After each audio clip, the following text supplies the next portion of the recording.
ओमज्ञानतिमिरान्धस्य ज्ञानञ्जनशलाकया चक्षुरुन्मिलितमेन तस्मै श्रीगुरुवे नमः। श्रीचैतन्यमनोभीष्टं स्थापितं येन भूतले स्वयं रूपकदा मह्यं ददाति स्वपदान्तिकं वन्देऽहं श्रीगुरुं श्रीयुतपदकमलं श्रीगुरून् वैष्णवाचं श्रीरूपं साग्रजातं सगणरघुनाथान्वितं तं सजीवं साद्वैतं सावधूतं परिजनसहितं कृष्णचैतन्यदेवं श्रीराधाकृष्णपादान् सगणललिता श्रीविशाखान्विताश्च नारायणं नमस्कृत्यं नरं चैव नरोत्तमं देवीं सरस्वतीं व्यासं ततो जयमुदीरयेत् शृण्वतां स्वकथा कृष्ण पुण्यश्रवणकीर्तनं हृदयं तस्तु हि भद्राणि विदनोति सुरसतां नष्टप्रायेषु भद्रेषु नित्यं भागवत सेवया भगवती उत्तम श्लोके भक्तिर्भवति नैष्टिकी तदा रजस्तमो भावः कामलोभादय चेत नावृद्धिं स्थित सत्ये प्रसिद्धति एवं प्रसन्नमनसो भगवद्भक्ति योगता भगवतत्त्वविज्ञान मुक्तसङ्गस्य जायते विद्यन्ते हृदयं ग्रन्थि छिद्यन्ते सर्वसंशयम् क्षीयन्ते चास्य कर्माणि दृष्ट्वा एवात्मनीश्वरे मुखं करोति वाचालं पङ्गुं लङ्घयते गिरिं यत्कृपातमहं वन्दे परमानन्दमाधवं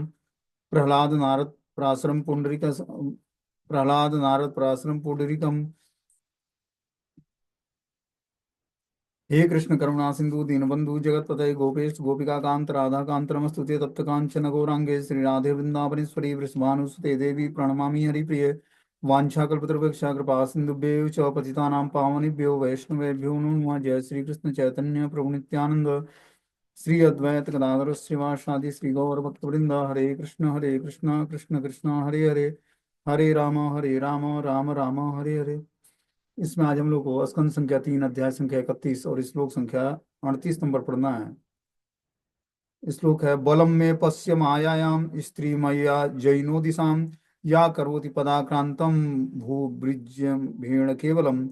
तनिक स्त्री रूपी मेरी माया की अपार शक्ति को समझने का प्रयत्न तो करो, जो मात्र अपनी भुवों की गति से संसार के बड़े बड़े विजेताओं को भी अपनी मुट्ठी में रखती है। बोलते हैं जो भगवान की स्त्री रूपी माया शक्ति है वो क्या करती है, अपने हाव भाव से संसार के बड़े बड़े विजेताओं को भी अपने मुट्ठी में रखती है। ये भगवान की माया शक्ति का प्रभाव है। इस भौतिक संसार में जो भी अपने को स्वामी बनने का प्रयास करता है उसको क्या करती है, भगवान की माया शक्ति मोहित कर देती है। बोलते हैं विश्व के इतिहास में ऐसे अनेक दृष्टांत हैं जहां एक महान विजेता किसी के सौंदर्य पर मुग्ध होता रहता है। मनुष्य को स्त्री की सम्मोहन शक्ति और उस शक्ति के प्रति मनुष्य के आकर्षण के अध्ययन किए जाने की आवश्यकता है। आखिर यह किस स्रोत से उत्पन्न होता है? वेदांत सूत्र के अनुसार हम जानते हैं कि प्रत्येक वस्तु भगवान से उद्भूत है। तो बता रहे हैं यहाँ पर कि जो है हर व्यक्ति जो है महान विजेता ही क्यों ना हो, लेकिन भगवान की जो मोहिनी शक्ति है, माया शक्ति है, सम्मोहिनी शक्ति, उससे हर मनुष्य आकर्षण होता है। अब उसका आकर्षण उस मोहिनी शक्ति से होता है। इसका अध्ययन करना आवश्यक है। बता रहे हैं भगवान या परम पुरुष ब्रह्म या परम सत्य की ही वह स्रोत है जहाँ से प्रत्येक वस्तु उद्भूत होती है। मतलब कोई भी वस्तु जो है भगवान से स्वतंत्र नहीं है। इस भौतिक संसार में हम जो भी वस्तु देखते हैं सब भगवान से ही उद्भूत है। ठीक है ना। बता रहे हैं कि प्रत्येक वस्तु उद्भूत होती है। आध्यात्मिक जगत में भी ऐसी स्त्रियों की सम्मोहन शक्ति या ऐसे आकर्षण के प्रति मनुष्य का शिकार होना भगवान में अवश्य पाए जाते होंगे और वे भगवान की दिव्य लीलाओं में प्रकट होते हैं। तो जो इस संसार में हम देखते हैं कि आकर्षण है, ठीक है ना, वो भगवान के धाम में भी वो आकर्षण है स्त्री पुरुष का, लेकिन उद्देश्य क्या है? भगवान की सेवा। और यहाँ पर क्या होता है? आपस में इंद्रिय तृप्ति। वहां पर आकर्षण स्त्री पुरुष का होता है, वहां भी संग होता है स्त्री पुरुष का, लेकिन वो आकर्षण क्या होता है? भगवान की सेवा। और इस भौतिक संसार में जो स्त्री पुरुष का आकर्षण है वो क्या होता है? आपस में एक दूसरे को, इंद्रियों को तृप्त करना। आध्यात्मिक जगत में भी ऐसी स्त्रियों की सम्मोहन शक्ति और ऐसे आकर्षण के प्रति मनुष्य का शिकार होना भगवान में अवश्य पाए जाते होंगे। वहां पर भी ये सारी चीजें पाई जाती हैं, लेकिन और वे भगवान की दिव्य लीलाओं में प्रकट होते होंगे। वो मनुष्य भी जो भगवान के धाम में होते हैं उनमें भी स्त्री पुरुष का आकर्षण होता है, लेकिन किस लिए होता है? भगवान की दिव्य लीलाओं में प्रकट होने के लिए। भगवान परम पुरुष हैं और परम नर हैं। जिस प्रकार सामान्य नर में कोई मादा के प्रति आकृष्ट होने की चाह रहती है, वही उत्कृष्टता भगवान में भी पाई जाती है। वे भी स्त्री के सुंदर रूप द्वारा मुग्ध होते हैं। प्रश्न यह है कि यदि वे ऐसे स्त्री आकर्षण द्वारा मुग्ध होते रहते हैं तो क्या वे किसी भौतिक स्त्री द्वारा आकृष्ट होते हैं? ऐसा संभव नहीं है। इस संसार के लोग भी स्त्री आकर्षण का परित्याग कर सकते हैं यदि वे परम ब्रह्म द्वारा आकृष्ट हों। तो बता रहे हैं कि यहाँ पर कि भगवान भी स्त्री स्वरूपा शक्ति से आकर्षित होते हैं, श्रीमती राधा रानी से। लेकिन वो जो आकर्षण है वो क्या है? दिव्य स्तर पर है। वो भौतिक आकर्षण या भौतिक स्त्री के आकर्षण जैसा नहीं है। या भोग की इच्छाओं के को ध्यान में रखते हुए नहीं वो आकर्षण होता है। वो क्या है, आध्यात्मिक स्तर पर आकर्षण भगवान का होता है श्रीमती राधा रानी से, क्योंकि भगवान की वो अंतरंग शक्ति है। तो वो आकर्षण दिव्य है। और ये आकर्षण जो है इंद्रिय तृप्ति पर आधारित होता है, जो भौतिक संसार में स्त्री या पुरुष का आकर्षण होता है। यहाँ पर हरिदास ठाकुर का एग्जाम्पल बता रहे हैं कि हरिदास ठाकुर के साथ ऐसा ही हुआ। एक सुंदर वैश्या ने अर्धरात्रि में उन्हें आकर्षित करना चाहा, किंतु वे भक्ति में भगवान के दिव्य प्रेम में स्थिर थे, अतः उसके द्वारा मोहित नहीं हुए। उल्टे उन्होंने अपनी दिव्य शक्ति से संगति से वो वैश्या को महान भक्त बना दिया। अतः भौतिक आकर्षण परमेश्वर को आकृष्ट नहीं कर सकता है। जब वे किसी स्त्री द्वारा आकृष्ट होते हैं तो वे उस स्त्री को अपनी शक्ति से उत्पन्न करते हैं। वह स्त्री है श्रीमती राधा रानी। गोस्वामी ने बताया कि राधा तो भगवान की आराधनीय शक्ति का प्राकट्य है। जब भगवान दिव्य आनंद प्राप्त करना चाहते हैं तो वे अपनी अंतरंग शक्ति से स्त्री उत्पन्न करते हैं। इस प्रकार स्त्री सौंदर्य के प्रति आकर्षण सहज है, क्योंकि यह आध्यात्मिक जगत में पाया जाता है। भौतिक जगत में वह विकृत होकर प्रतिबिंबित होता है, इसलिए अनेक उन्माद प्रकट होते हैं। तो ये जो आकर्षण है स्त्री पुरुष का इस भौतिक संसार में, ये आध्यात्मिक जगत में भी है। लेकिन वहां का उद्देश्य क्या है, भगवान की सेवा, कि दोनों मिलकर भगवान की सेवा करेंगे। और उसी का विकृत रूप इस भौतिक संसार में क्या है, व्यक्ति अपनी इंद्रियों को सेटिस्फाई करना चाहता है। बोलते यदि कोई भौतिक सौंदर्य के द्वारा आकृष्ट न होकर राधा रानी और श्री कृष्ण के सौंदर्य द्वारा आकृष्ट होने का अभ्यास कर ले, तो भगवत गीता का यह कथन है कि परम दृष्टवा निवर्तते, सत्य सिद्ध होगा। एक बार राधा और कृष्ण के दिव्य सौंदर्य से आकर्षित हो जाने पर फिर कोई भौतिक सौंदर्य के प्रति आकर्षण नहीं बचेगा। राधा कृष्ण की पूजा का यही विशेष महत्व है कि जब एक बार हम राधा कृष्ण की पूजा का उचित फल पालेंगे तो भौतिक आकर्षण या भौतिक सौंदर्य के प्रति आकर्षित होना हमारा समाप्त हो जाएगा। जब भी किसी स्त्री के प्रति आकर्षण होता है या किसी स्त्री के साथ प्रसंग का स्मरण होता है, तो बता रहे हैं कि यमुनाचार्य उस पर थूकते थे और बोलते थे मेरा मुंह घृणा से भर जाता था। जब हम मदन मोहन या श्री कृष्ण की एवं उनकी प्रेमिकाओं के सौंदर्य द्वारा आकृष्ट होते हैं तो हमारे बद्ध जीवन की श्रृंखला अर्थात स्त्री का सौंदर्य हमें आकृष्ट नहीं करता है। जब हम क्या होगा, भगवान श्री मदन मोहन के तथा उनकी प्रेमिकाओं के सौंदर्य द्वारा आकर्षित होंगे। जो भगवान की प्रेमिकाएं हैं, गोपियां हैं, उनके प्रति जब हमारा आकर्षण बढ़ेगा तब धीरे धीरे हमारा बद्ध जीवन की श्रृंखला और स्त्री का सौंदर्य हमें आकृष्ट नहीं करेगा। ये सबके लिए लागू होता है, स्त्री का भी पुरुष से आकर्षण होता है। तो अगर हम भगवान के प्रति आकर्षण उत्पन्न करते हैं, भगवान के जो सहचर लोग हैं, सहचर मतलब जो भगवान की प्रेमिकाएं हैं, उनके प्रति अगर जो हमारा आकर्षण बढ़ता है तो धीरे धीरे भौतिक आकर्षण हमारा समाप्त होगा और फिर हमारा जो है बंधनकारी जीवन समाप्त हो जाएगा।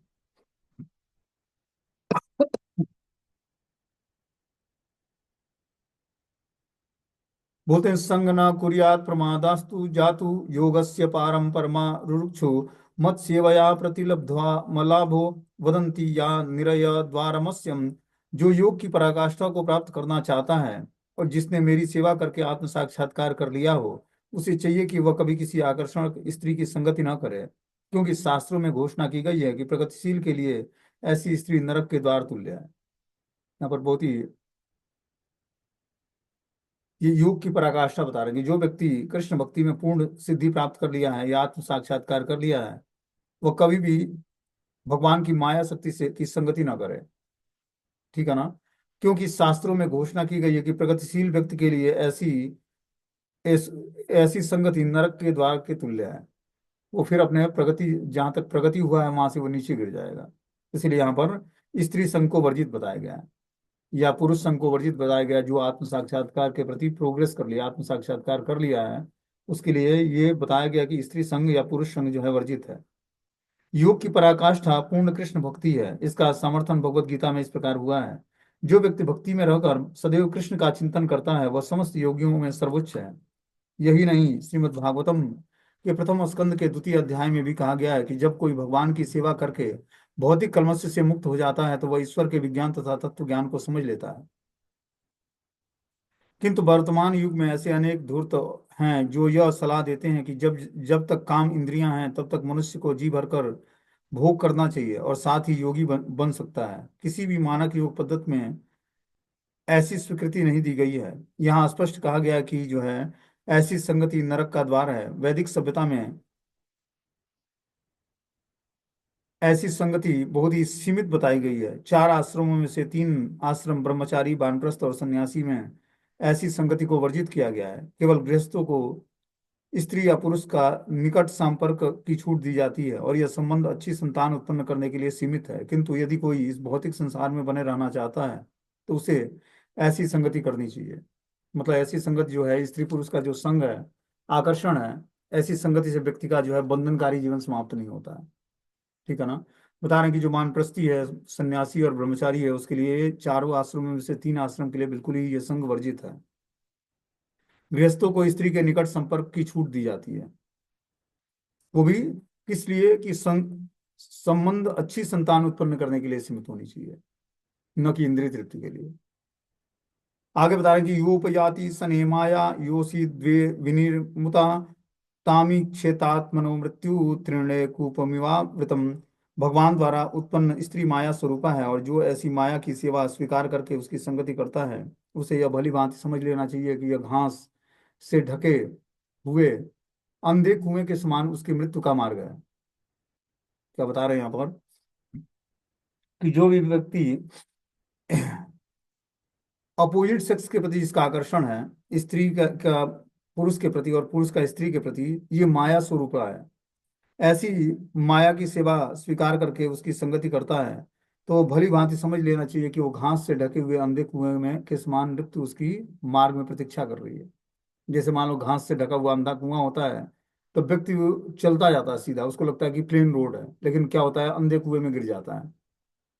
उसी प्रकार, और जो व्यक्ति भगवान की उत्पन्न ये माया शक्ति का एसोसिएशन करेगा, संगति करेगा, तो वो ना चाहते हुए भी अंधे कुएं में गिर जाएगा। कभी कभी बेकार पड़े कुएं को घास फूस से ढक दिया जाता है, अतः कोई यात्री अनजाने उस रास्ते से निकलता है तो उस कुएं में गिर जाता है और उसकी मृत्यु निश्चित होती है। इसी प्रकार जब कोई किसी माया रूपी स्त्री या पुरुष का सेवा ग्रहण करता है तो संगति प्रारंभ होती है, क्योंकि भगवान स्त्री को पुरुष की सेवा करने के लिए उत्पन्न किया है। उसकी सेवा स्वीकार करने से मनुष्य पास में बन जाता है। यदि वह इतना बुद्धिमान है कि स्त्री को नरक का द्वार समझता है, तो वह मुक्त होकर उसकी संगति कर सकता है। तो यहाँ पर बताया गया कि जो है, जो व्यक्ति आत्म साक्षात्कार के प्रति उन्मुख होना चाहता है, उसको जो है इस तरह के एसोसिएशन से बचना चाहिए जिसमें स्त्री या पुरुष का एसोसिएशन है, तभी जाकर वो सुरक्षित रहेगा। बता रहे हैं इसकी मनाही है, तो इसे उसके लिए जो दिव्य पद तक उठने की महत्वाकांक्षा रखता है, जो दिव्य पद पर उठना चाहता है, उसको ये संग बहुत ही वर्जित बताया गया है। बोलते हैं या मन्यते पति मोहान मम मम माया मृस्य भायतिम स्त्रीत्वम स्त्री संगत्यम प्राप्तो विद्यापत्य गृह प्रदम। पूर्व जीवन में स्त्री आसक्ति के कारण जीव स्त्री का रूप प्राप्त करता है। मूर्खतावश माया को अपना पति मानकर उसे ही संपत्ति, संतान, घर तथा अन्य भौतिक साज सामान देने वाला समझता है। बोलते हैं यहाँ पर कि पूर्व जन्म में स्त्री आसक्ति के कारण जीव फिर से स्त्री का स्वरूप धारण करता है। जैसे व्यक्ति स्त्री का चिंतन करते हुए शरीर का त्याग करेगा या पुरुष का, वैसे ही उसको स्त्री या पुरुष का शरीर मिल जाएगा। इसीलिए हमें क्या करना है, चिंतन को हमें बदलना है, चिंतन भगवान का करना है। नहीं तो फिर जो है वो आकर्षण ही हमें क्या करेगा, फिर से एक नया शरीर देगा। स्त्री पुरुष का चिंतन करते हुए मरेगी तो उसको पुरुष का शरीर मिलेगा, और पुरुष जो है स्त्री का चिंतन करते हुए मरेगा तो उसको स्त्री का शरीर मिलेगा। बोलते मूर्खतावश माया को अपना पति मानकर उसे ही संपत्ति, संतान, घर तथा अन्य भौतिक साज सामान देने वाला समझता है। इस तरह से जब व्यक्ति का आकर्षण जो है स्त्री या पुरुष के प्रति होता है, तब वो क्या होता है, उसी को अपना भौतिक साज सामान देने वाला समझ लेता है। बोलते हैं यहाँ पर कि भगवत गीता में इसकी पुष्टि की गई कि मरते समय मनुष्य जैसा सोचता है उसी के अनुसार उसे अगला जीवन मिलता है। मृत्यु के समय जो जैसा हमारी जो है विचार होंगे, जैसा व्यवहार होगा और जैसा हमारी थिंकिंग होगी, उसी तरह हमें अगला जन्म मिलेगा। इसी तरह ये पूरा जीवन क्या है, कृष्ण भक्ति क्या है, हमें पूरे जीवन की प्रैक्टिस कराता है कि कैसे हम अपने मन बुद्धि को एकाग्र करें भगवान के श्री चरणों में, और जो भौतिक आकर्षण है उसको समाप्त करें। ठीक है ना। भगवत गीता में बताया है कि मरते समय मनुष्य जैसा सोचता है उसी के अनुसार उसे अगला जीवन मिलता है। जिस तरह उसकी मनोधारा होगी, मनोविचार होगा, उसी तरह उसका अगला शरीर मिल जाएगा। यदि कोई अपने स्त्री के प्रति अत्यधिक अनुरक्त है, तो यह स्वाभाविक है कि मृत्यु के समय वो अपनी पत्नी का चिंतन करता है और अगले जन्म में उसे स्त्री का शरीर प्राप्त होता है। इसी प्रकार यदि कोई स्त्री अपने मृत्यु के समय अपने पति का स्मरण करती है, तो उसे अगले जन्म में मनुष्य का शरीर प्राप्त होता है। फलतः हिंदू शास्त्रों में स्त्री के सतीत्व और मनुष्य के प्रति उसकी भक्ति अत्यधिक बल दिया जाता है। अपने पति के प्रति आसक्ति के फलस्वरूप ही स्त्री अगले जीवन में मनुष्य शरीर प्राप्त करती है। किंतु स्त्री के प्रति अनुरक्ति से मनुष्य को नीचे गिरकर स्त्री का शरीर धारण करना पड़ता है। भगवत गीता में कहा गया कि हमें यह सदा स्मरण रखना चाहिए कि स्थूल तथा सूक्ष्म दोनों प्रकार के शरीर वस्त्र तुल्य हैं। वे जीवात्मा के कमीज और कोट की तरह हैं। स्त्री या पुरुष होना शारीरिक वस्त्र का भेद है। आत्मा वास्तव में परमेश्वर की तटस्थ शक्ति है। तो इस तरह बता रहे हैं यहाँ पर कि जो है, जो आकर्षण है व्यक्ति का इस भौतिक संसार में, स्त्री और पुरुष के कारण ही उसको अगला शरीर जीवन धारण करना पड़ता है।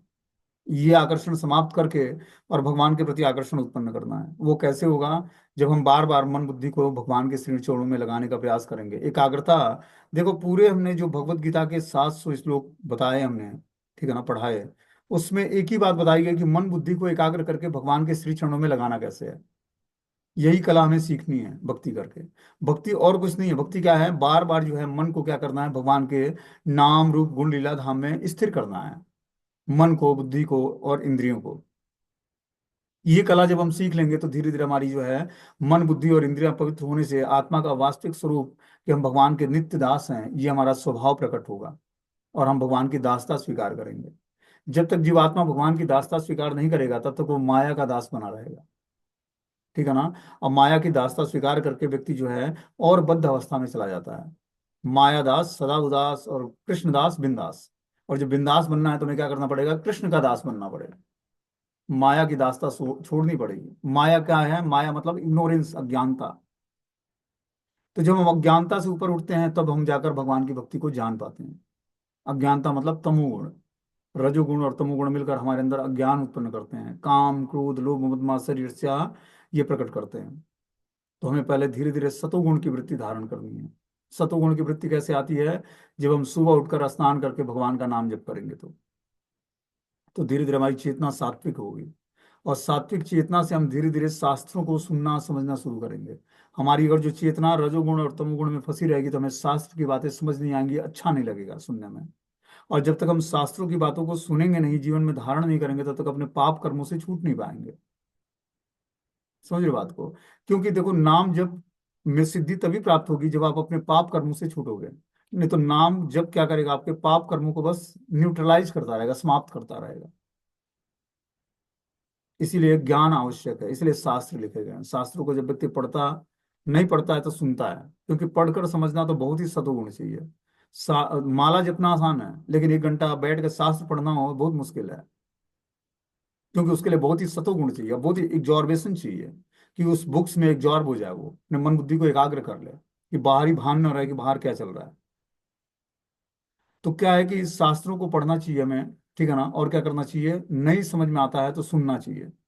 सुनकर हमें क्या करना चाहिए? उसको अपने जीवन में उतारने का प्रयास करना चाहिए। जब हम शास्त्रों की बातों को सुनेंगे और जीवन में धारण करेंगे, तब ये ज्ञान हमारे समस्त पापों से हमें मुक्त कर देगा। तब हम जान पाएंगे कि हमारी भक्ति के लिए अनुकूल क्या है और प्रतिकूल क्या है। तो प्रतिकूल चीजों का हम धीरे धीरे वर्जन करें। जब बार बार हम एक ही बात को सुनेंगे, ठीक है ना, तो वो हमारे दिमाग में घर कर जाएगा। जैसे मान लो कि एक व्यक्ति को सदमा लग जाता है, क्या? किसी बात को बार बार वो सोचता है तो उसी तरह जब हम बार बार आध्यात्मिक चीजों को सोचेंगे, समझेंगे, जो शास्त्रों की बातों को सुनते हैं, तो क्या होगा? हमारा मन बुद्धि धीरे धीरे पवित्र हो जाएगा। सदमा नहीं लगेगा इससे। ये आध्यात्मिक सब्जेक्ट से सदमा नहीं लगा। सदमा लगता है जो ऐसे सब्जेक्ट होते हैं जो व्यक्ति को अंदर से विकल कर देते हैं या बेचैन कर देते हैं। तो आध्यात्मिक सब्जेक्ट क्या करता है? हमारे मन बुद्धि को एकाग्र करता है और भगवान की भक्ति में हमारी चेतना को स्थिर करता है, पाप कर्मों से छुटकारा देता है और वैराग्य उत्पन्न करता है। ये ज्ञान और वैराग्य ही आगे जाकर भगवान की प्रेम भक्ति उत्पन्न करेंगे आपके अंदर। प्रेमा भक्ति और कुछ नहीं है। ज्ञान और वैराग्य जब परिपक्व अवस्था को प्राप्त करेगा तो वही भगवान से प्रेम उत्पन्न हो जाएगा और ज्ञान और वैराग्य लुप्त हो जाएगा। तो इसके लिए हमें क्या करना पड़ेगा? शास्त्रों की बातों को ध्यानपूर्वक सुनना और पढ़ना पड़ेगा। सुनकर, समझकर और प्रैक्टिकली जीवन में उतारना पड़ेगा। तब जाकर हमारा जीवन जो है पाप कर्मों से निवृत्त हो पाएगा। और हर व्यक्ति आनंद की तलाश में है भौतिक संसार में, ठीक है ना। तो आनंद कैसे मिलेगा उसको? आनंद मिलेगा जब परम भगवान श्री कृष्ण से जुड़ेगा वो, क्योंकि वही परम आनंद के स्रोत हैं। क्या होता है? कृष्ण भक्ति हमारे सुख और दुख के दोनों खातों को निरस्त कर देती है, शुभ और अशुभ दोनों फलों को निरस्त कर देती है। आपके पास न तो शुभ कर्म बचेगा ना अशुभ कर्म बचेगा, दोनों समाप्त हो जाएंगे। तब जाकर आपका आनंदमय जीवन शुरू होगा। जब तक सुख के और दुख के खाते बचे रहेंगे, तब तक जो है अब व्यक्ति को आनंद नहीं आएगा। उसके लिए फिर से एक शरीर धारण करना पड़ेगा सुख भोगने के लिए। और सुख भोगते भोगते फिर से जो है कुछ गलतियां होंगी, फिर से कष्ट झेलना पड़ेगा, क्योंकि सुख के बाद दुख आएगा जरूर। इसलिए भगवान कृष्ण भक्ति क्या करती है, हमारे शुभ और अशुभ दोनों फलों को समाप्त कर देती है। और फिर क्या देती है, भक्ति उन्मुखी स्वीकृति प्रदान करती है हमें, जिससे हम भक्ति में और आगे प्रोग्रेस कर सकें और आनंदमय जीवन की तरफ आगे बढ़ सकें, प्रोग्रेस कर सकें। इसके लिए हमें प्रयास करना है। अब हमें धीरे धीरे शुभ और अशुभ कर्मों को त्याग देना है। ये लंगर लगवाना, प्याऊ लगवाना, कंबल बांटना, ये सब जो हॉस्पिटल बनवाना, स्कूल बनवाना, ये सब चीजें जो है भक्ति के उन्मुख, मतलब भक्ति परक स्वीकृति नहीं देती है। हाँ, इससे वो जो वैष्णव सेवा होती है तो वो स्वीकृति प्रदान करेगी। तो इस तरह की सेवाएं अगर जो हम करते हैं, जो भगवान की और भगवान के तदीय वस्तुओं की सेवा है, उससे हमें स्वीकृति प्राप्त होती है। और तब हम जान पाते हैं कि भक्ति है क्या। और तब हम धीरे धीरे पाप कर्म से छूट पाते हैं। बता रहे हैं यहाँ पर कि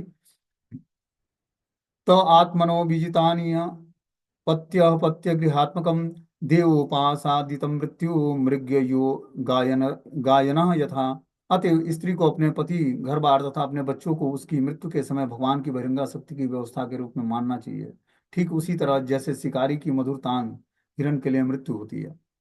देखो कितना अच्छा बात बता रहे हैं भगवान कपिल देव। बता रहे हैं स्त्री को अपने पति, घर बार और अपने बच्चों को उसकी मृत्यु के समय भगवान की बहिरंगा शक्ति की व्यवस्था के रूप में मानना चाहिए।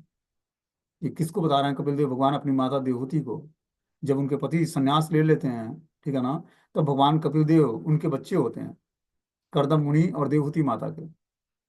तो स्वयं भगवान ही पुत्र बन कर आते हैं। और कपिल देव भगवान जो है अपनी माता देवहूति को आदेश देते हैं क्या, जीवों के गति के विषय में भगवान कपिल देव के उपदेश, कि जीवों की गति क्या होती है, कैसे कर्मों से क्या परिणाम निकलता है।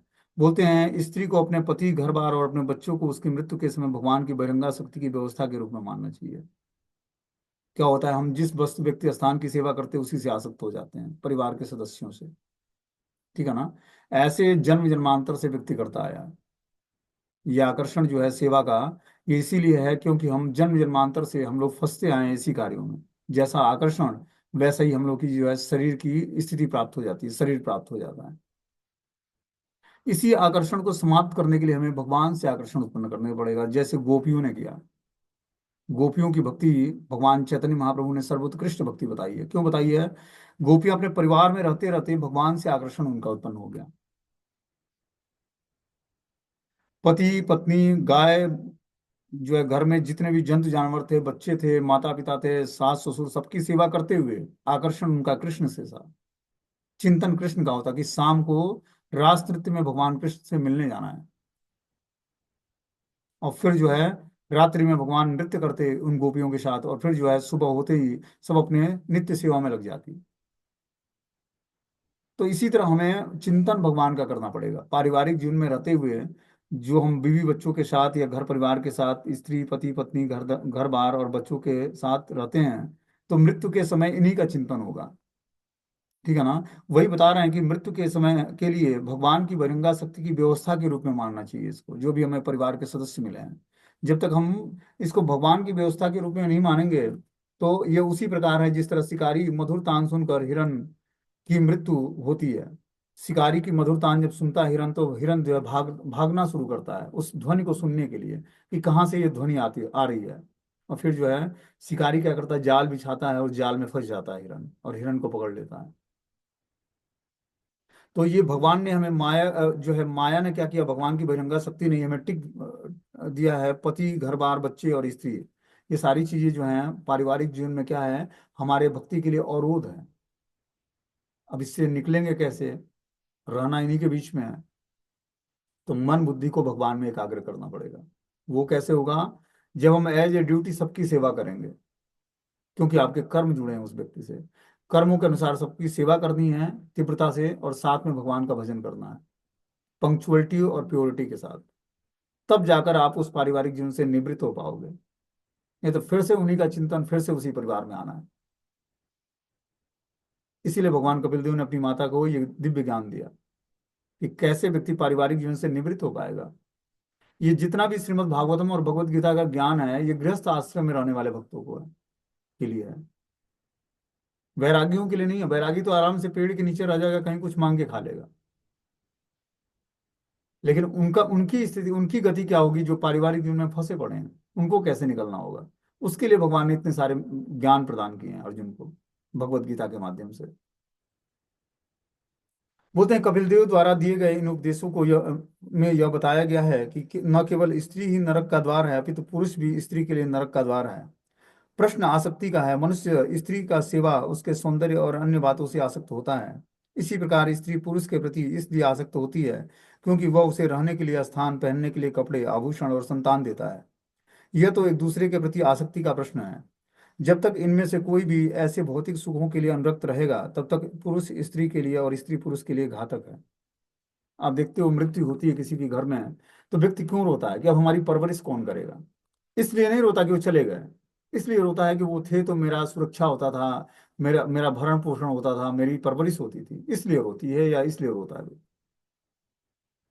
क्या है? स्वार्थ के, स्वार्थ एक दूसरे से। वही यहाँ पर बता रहे हैं कि जो है स्त्री पुरुष के लिए के प्रति इसलिए आसक्त होती है क्योंकि वो उसे रहने के लिए स्थान, पहनने के लिए कपड़े और आभूषण और संतान देता है। इसलिए स्त्री पुरुष से आकर्षित होती है, या आश्रित होती है, या आसक्त होती है। तो ये आसक्तियां समाप्त कैसे होंगी? जब आसक्तियों को हम भगवान पर आश्रय ग्रहण करेंगे, भगवान का आश्रय लेंगे, तब ये आसक्तियां दूर होंगी। और कैसे आश्रय लेंगे हम? धीरे धीरे नाम हमें आश्रय दिलाएगा। नाम क्या करता है? हमारे अंदर विश्वास पैदा करता है भगवान के प्रति। श्रद्धा शब्दे विश्वास कैला सुदृढ़ निश्चय, कृष्ण भक्ति कैले सर्वकर्म कृत है। जब हमारी श्रद्धा धीरे धीरे प्रगाढ़ होगी, तो श्रद्धा शब्दे विश्वास कैला सुदृढ़ निश्चय, श्रद्धा हमारे अंदर विश्वास उत्पन्न करेगी कृष्ण के प्रति। सुदृढ़ निश्चय होगा हमारा कि कृष्ण भक्ति करने से सब सब कर्म हमारे कृत्य हो जाएंगे, सब सब कर्म संपन्न हो जाएंगे। ये विश्वास यूं ही उत्पन्न नहीं होगा, जब हम भगवान की भक्ति करेंगे, ठीक है ना, तब जाकर उत्पन्न होगा। जैसे हम देखते हैं रुक्मिणी मैया को, रुक्मिणी मैया कृष्ण को तब तक नहीं देखी थी जब तक उनका विवाह नहीं हुआ। लेकिन जब उनका विवाह हुआ, जब वो कृष्ण कथा सुनती, अभी विवाह नहीं हुआ था, तो रोज एक ब्राह्मण आता द्वारका से और कृष्ण कथा सुनाता उनको, और धीरे धीरे उनसे प्रेम हो गया। उसी तरह जब हम बार बार कथाओं का श्रवण करेंगे, उनका नाम ग्लोरीफाई करेंगे भगवान का, तो धीरे धीरे भगवान से हमें प्रेम होगा। प्रेम होगा तो हम आसक्त होंगे उनसे। प्रेम उसी से होता है जिससे व्यक्ति की आसक्ति होती है। तो भौतिक संसार की आसक्तियों से मुक्त होने के लिए हमें भगवान से प्रेम करना सीखना पड़ेगा। वो प्रेम ही हमें भौतिक संसार की आसक्तियों से निवृत्त करेगा और भक्ति में स्थिर करेगा। बोलते हैं, त्व आत्मनो बीजानीया पत्य पत्य गृहात्मकम देवोपासादितम मृत्यु मृग्यो गायन यथा।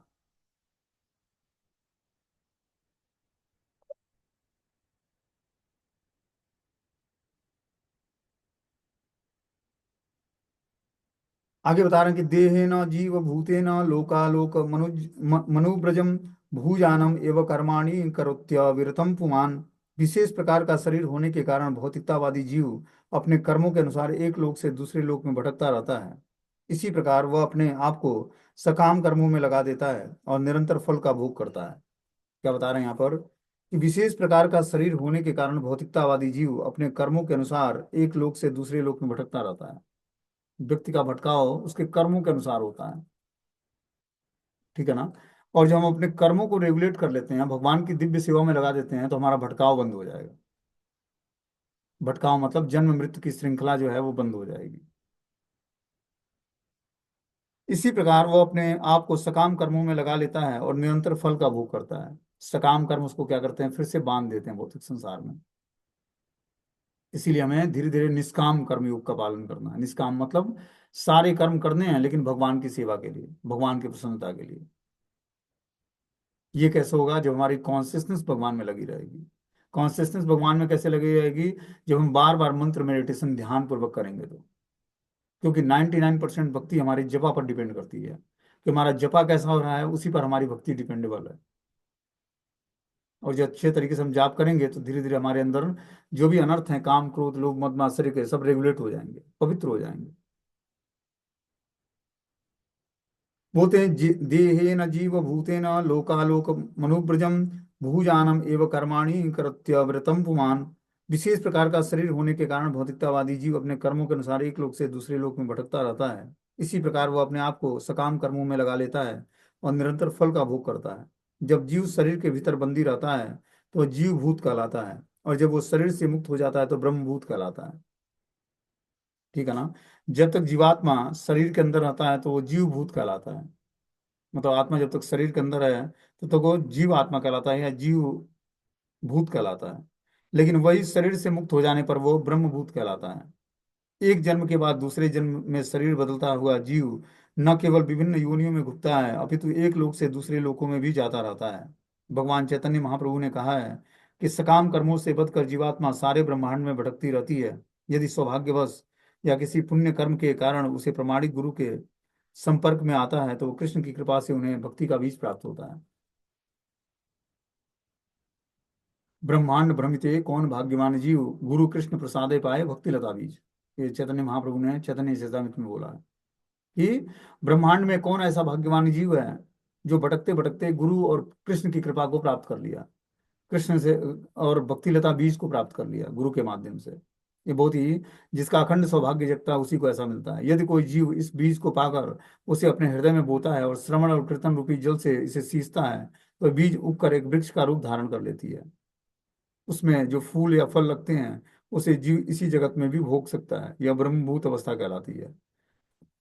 इस उपाधि युक्त अवस्था में जीव भौतिकतावादी कहलाता है, किंतु जब वह समस्त उपाधियों से मुक्त होकर पूर्णतया कृष्ण भावना भावित होकर सेवा में लग जाता है तो मुक्त कहलाता है। हमें क्या करनी है, अपने टाइम बार को चेक करना है कि कितने टाइम में हम कृष्ण की सेवा करते हैं और कितने टाइम हम भौतिकतावादी सेवा करते हैं। चाहे कितना टाइम हमारा जो है कॉन्शियसनेस कृष्ण भावना प्रभावित होता है और कितना समय हम भौतिक सब्जेक्टों को के बारे में चर्चाएं करते हैं या चिंता करते हैं। तो धीरे धीरे उसको हमें सुधारना पड़ेगा। जब हम बार बार सुनेंगे तो दिमाग में घंटी बजने लगेगी। जब हम भौतिक कार्य करेंगे या भौतिक बातों को सोचेंगे तो हमें ध्यान आएगा कि हमें क्या करना है, हमेशा कृष्ण भावना भावित रहना है, हमेशा कृष्ण के बारे में सोचना है। तो बार बार मन बुद्धि को एकाग्र करना पड़ेगा। ये क्या है, साधना भक्ति मतलब अपने मन बुद्धि को साधना है, बार बार मन को मंत्र सुनाना है, शास्त्रों की बातों को सुनाना है उसको। तब जाकर धीरे धीरे मन कंट्रोल में आएगा। बोलते हैं कि जीवो आया गुणो देहो भूतेन्द्रिय मनोमयम तन्निरोधो अस्य मरणाम विभावस्तु संभवम। इस प्रकार सकाम कर्मों के अनुसार जीवात्मा को मन तथा इंद्रियों से युक्त उपयुक्त शरीर प्राप्त होता है। जब किसी कर्म का फल चुक जाता है तो उसे अंत में को मृत्यु कहते हैं, और जब कोई फल प्रारंभ होता है तो उसे शुभारंभ को जन्म कहते हैं। देखो, जन्म और मृत्यु की परिभाषा दी गई है यहाँ पर। बता रहे हैं इस प्रकार सकाम कर्मों के अनुसार जीवात्मा को मन तथा इंद्रियों से युक्त उपयुक्त शरीर प्राप्त होता है। जैसा वो कर्म करता है कर्मों के अनुसार उस जीवात्मा को मन तथा इंद्रियों के से युक्त उपयुक्त शरीर प्राप्त होता है। जैसी मन और इंद्रियों की और बुद्धि की दिशा होगी या दशा होगी वैसे ही उसको शरीर धारण करना पड़ेगा। जब किसी कर्म का फल चुक जाता है तो उसे उस अंत को मृत्यु कहते हैं। मृत्यु तभी होती है जब व्यक्ति का कर्मों का फल समाप्त हो जाता है। और फिर से जो है जन्म फिर से कब होता है, जब कोई फल प्रारंभ हो जाता है। तो ये फल जन्म के साथ शुरू होता है, प्रारंभ होता है, और फल के समाप्त होने पर मृत्यु हो जाती है जीवात्मा की। मतलब कर्म समाप्त होते ही मृत्यु हो जाएगी और कर्म शुरू होते ही, प्रारंभ होते ही जन्म हो जाएगा। तो इस जन्म और कर्म मृत्यु के चंगुल से छूटना है तो हमें क्या करना पड़ेगा, कर्मों के खातों को निरस्त करना पड़ेगा। ये निरस्त तभी होगा जब हम भगवान की भक्ति करेंगे, और कोई दूसरा उपाय है ही नहीं। कर्मों के खातों को निरस्त करने के लिए, बंद करने के लिए भगवान की भक्ति ही एकमात्र ऐसा हथियार है जो समस्त कर्मों से हमें मुक्त करेगी।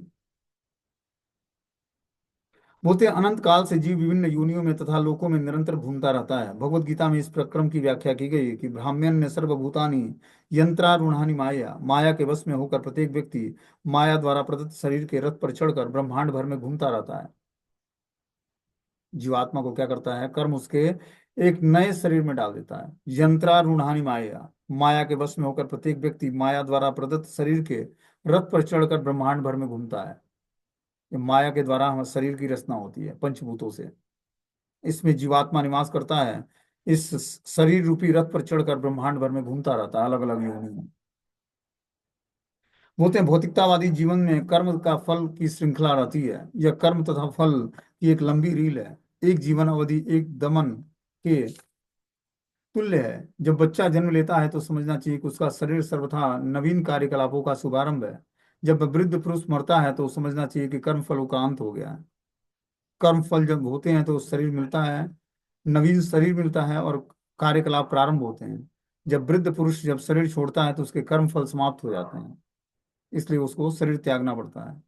हम देखते हैं कि विभिन्न कर्म फलों के कारण कोई संपन्न परिवार में जन्म लेता है तो कोई निर्धन परिवार में। यद्यपि दोनों एक ही स्थान पर, एक समय और एक ही वातावरण में जन्म लेते हैं, जो पुण्य कर्म करता है उसे समृद्ध या पुण्यवान परिवार में जन्म लेने का अवसर प्राप्त होता है। जो पाप कर्म करता है उसे निम्न निर्धन परिवार में जन्म लेना पड़ता है। शरीर के परिवर्तन से कार्य क्षेत्र बदल जाता है। इसी प्रकार जब बालक का शरीर तरुण शरीर में बदलता है तो बालपन के कार्य युवा अवस्था के कार्यकलापों में बदल जाते हैं। इस तरह से शरीर में चेंजेस के साथ साथ उसके कार्यकलापों में भी बदलावट आती है।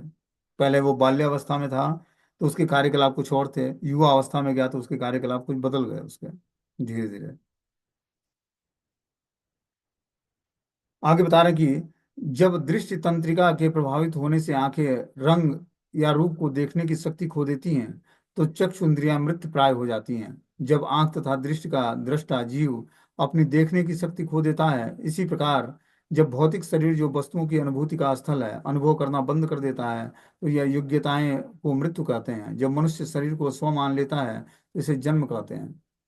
देखो कितनी अच्छी बात बता रहे हैं कि जब दृष्टि तंत्रिका से के प्रभावित होने से आंखें रंग या रूप को देखने की शक्ति खो देती है। क्या? दृष्टि तंत्रिका के प्रभावित होने से मतलब दृष्टि, मान लो किसी की दृष्टि चली जाती है तो आंखें रंग और रूप देखना की शक्ति खो देती है।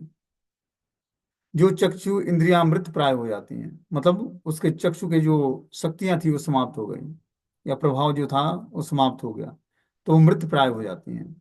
जब आंख तथा दृष्टि का दृष्टा जीव अपनी देखने की शक्ति खो देता है, तो इसी प्रकार जब भौतिक शरीर जो वस्तुओं की अनुभूति का स्थल है अनुभव करना बंद कर देता है तो इस अयोग्यता को मृत्यु कहते हैं।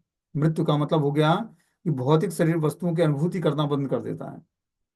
ये जो पंचभूतों से बना हुआ शरीर है इसमें अनुभूति नहीं होती है कुछ, मृत्यु के समय अनुभूत करना बंद कर देता है और इस अयोग्यता को ही मृत्यु कहते हैं। जब मनुष्य शरीर को स्व मानने लगता है इसे जन्म कहते हैं। जब शरीर को अपना मान लेता है तो ये जन्म के कारण होता है।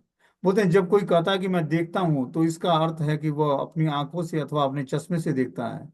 इसी तरह वह दृष्टि के उपकरण से देखता है। इस दृष्टि का यह उपकरण टूट जाए या रुग्ण हो जाए या कार्य करने में अक्षम हो जाए तो दृष्टा के रूप में वह देखना बंद कर देता है। इसी प्रकार इस शरीर में इस समय जीव कार्य कर रहा है, किंतु जब कार्य करने में असमर्थता के कारण वह काम करना बंद कर देता है तो उसके कर्म फल भी बंद हो जाते हैं। जब कार्य का उपकरण टूट जाए और कार्य न किया जा सके तो उसे मृत्यु कहते हैं। तो यहाँ पर जन्म और मृत्यु की परिभाषा बताई गई है कि जब कार्य का उपकरण टूट जाए मतलब शरीर नष्ट हो जाए तो उसी को मृत्यु बोलते हैं। जिससे हम लोग कार्य करते हैं शरीर से, वो शरीर जो है डेड पड़ जाए, कार्य करना बंद कर दे, तो उसी को व्यक्ति मृत्यु कहता है। इसी प्रकार जब कार्य कारण करने का नया उपकरण प्राप्त होता है तो उसे जन्म कहते हैं। जब एक नया शरीर धारण करते हैं नई कार्य को करने के लिए, नए कार्य को करने के लिए, तो उसी को जन्म बोलते हैं। ये जन्म तथा मृत्यु की क्रिया शरीर के परिवर्तन के कारण प्रति क्षण चलती रहती है। अंतिम परिवर्तन मृत्यु कहलाता है और नए शरीर को ग्रहण करना जन्म कहलाता है।